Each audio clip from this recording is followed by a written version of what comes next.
If you're interested in finding the rationale behind why mean is equal to b plus a by 2 for uniform continuous distribution and variance is b minus a raised to the power 2 upon 12 for uniform continuous distribution, then this video is for you.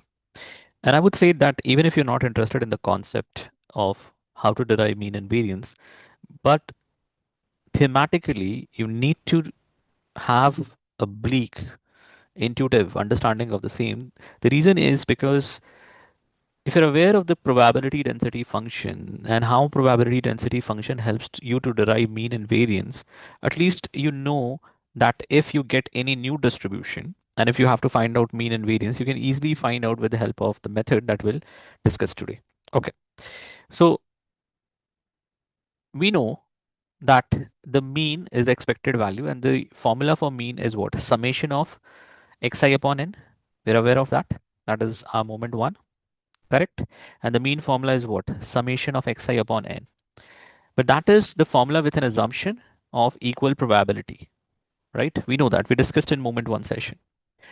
Now, the universal formula for mean is summation of pi into xi. This is the universal mean formula because in this formula, we are not taking that assumption that every outcome has equal probability. Now, this summation, the problem with this summation is that this summation will work fine if we have the discrete distributions. When you're working in the field of continuous distribution, this summation doesn't make sense because xi will have infinite values. So you cannot do summation one by one, you have to do integration. So therefore, integration of pi into xi, and the right way to write it as pi into xi into dx. Okay. This is number one concept that we have to understand, that in the continuous distribution, it is integration of pi xi dx. This is the formula for mean. Okay, number one.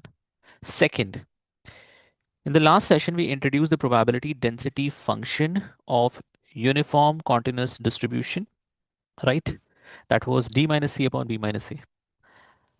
If you have forgotten about the formula, then revisit the lecture, the last session on uniform continuous distribution, where we discussed PDF. Actually, this is not the true PDF of UCD or uniform continuous distribution. The true PDF of UCD is this dx upon b minus a.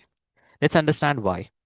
So dx is a very small length that we have taken in the uniform continuous distribution. Dx, somewhere here between a and b, we have taken dx. So dx is actually a length which tends to 0, a very small length. It is very, very small. And we are trying to find out for this dx unit, this very, very small length on the x-axis, that what is the probability of dx happening, this region happening, right? So if you do that, then it would be simply dx into breadth. Dx is the length, very small length, into breadth. We discussed in the last session that this breadth is going to be 1 upon b minus a. B and a are the two extreme value for the uniform continuous distribution, the left end and the right end. Okay.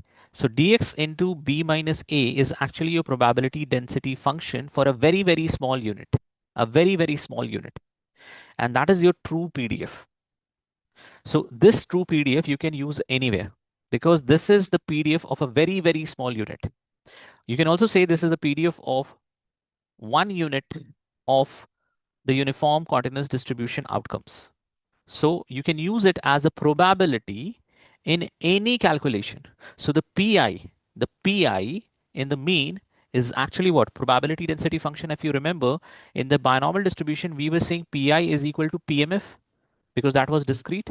But here I'll change the PI, the probability in the mean formula, to PDF, and that is dx upon b minus a. This is the universal PDF formula for uniform continuous distribution. So I'll replace it. If I replace it, I'll use my finding 1, that is PDF is equal to dx upon b minus a. Finding 2, that in the continuous space, I'll use mean equal to integration instead of summation, integration of pi into xi. And what I have to do, I have to put pi is equal to dx upon b minus a, which I did here, dx upon b minus a. But from where to where I will integrate? I'll integrate from a to b because that is my space. That is the different possible values of x. That is my space. So integrate from a to b. So dx upon b minus a integration should be done, but with the multiplication of xi. So it is xi dx upon b minus a. What is the integration of xi dx? If you don't know integration of xi dx, it doesn't matter. It doesn't matter. Just look into the integration of xi dx provided here. It is x square upon 2. Now, the problem with this is that because you have integrated from a to b, so your limits is a to b. So if you put it down the values of a and b into x square by 2, so it is b square minus a square by 2. So b square minus a square by 2, and definitely you were already dividing by 1 upon b minus a. If you expand b square minus a square, it will become b plus a, b minus a upon 2 b minus a, b minus a, b minus a get cancelled. At the end, you will get b plus a by 2. And that is the formula of mean that is given in your curriculum, b plus a by 2, where a and b are the extreme value in the uniform continuous distribution. The left hand and the right hand. Okay. Now the variance formula. Now the variance formula, again apply the same logic. Variance is moment 2. If it is moment 2, do you remember the formula? It is summation of xi minus mu whole square upon n. However, this 1 by n has an assumption of equal probability. So the universal formula of variance is what? Summation of pi into x minus mu whole square. Okay. You have to replace this pi with what? Probability density function, which we discussed, dx upon b minus a. And you can solve it. But there is another formula of variance which we can use and which will help us to derive the variance, the final equation of variance very easily. However, you can also do dx upon b minus a into x minus mu whole square, integrate from a to b, you will still get the final result. But there is easier method to do that. The variance, another formula is what? Variance is equal to expected value of x square, not expected value of x, expected value of x square into expected value of x whole square. We already know that expected value of x for uniform continuous distribution is b plus a by 2. Why? Because expected value of x is equal to mean. So this is b plus a by 2. We just derived it. Okay, b plus a by 2. What is expected value of x square? Again, we have to find the expected value of x square by the formula of summation of xi square upon n, or summation of pi into xi square. Or if it is continuous distribution, I will use what? Integration pi into x square.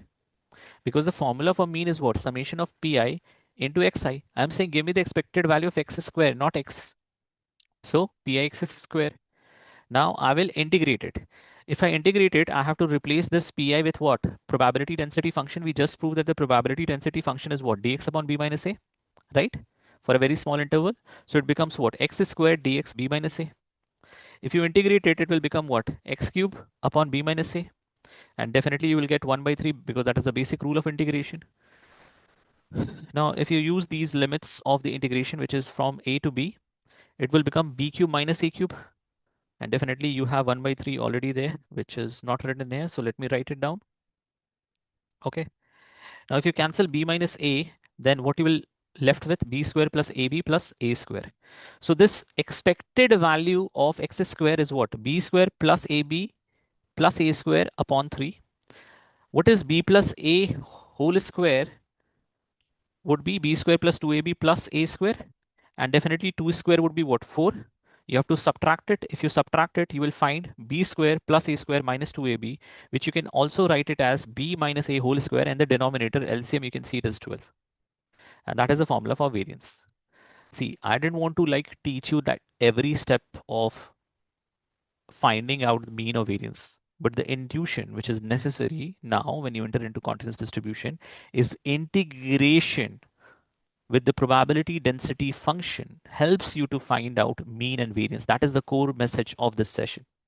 So for continuous distribution, if anybody say how you find mean, how you find variance, how you find skewness and kurtosis, it is the integration with the help of the probability density function, whatever be the probability density function of normal distribution, chi-square f distribution, doesn't matter. The integration of probability density function with x minus mu whole square, with x minus mu whole cube, with x minus mu raised to the power 4 for moment 1, 2, 3, 4 will give you what? Mean, variance, skewness, and kurtosis final result. Okay. So with that, we'll end this session where we have introduced a very important concept that if you have to or if you want to derive mean and variance for any continuous distribution, not only uniform continuous distribution, you need PDF. That's it. Okay. Thank you. Have a nice day. We'll end the session here.